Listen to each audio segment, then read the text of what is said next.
হায় হায়, জানোয়ার যতটুক চিনলো আমরাও চিনলাম না।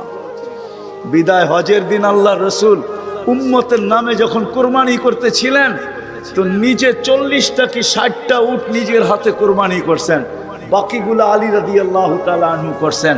আল্লাহ রসুল যখন কোরবানি করতেছিলেন, তো উটদের ভিতরে ঝগড়া চলতেছিল, কে আগে ছুরির নিচে আসবে।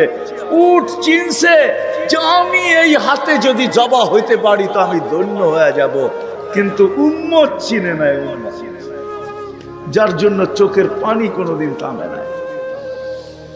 আমার কান্না তো এটাই, যার জন্য চোখের পানি কোনোদিন থামে নাই।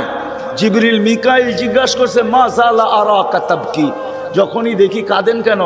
বলছে জিবরিল মিকাইল, জান্নাত জাহান্নাম যেদিন থেকে দেখা আসছে, উম্মতের চিন্তায় আমার চোখের পানি থামে না। চোখের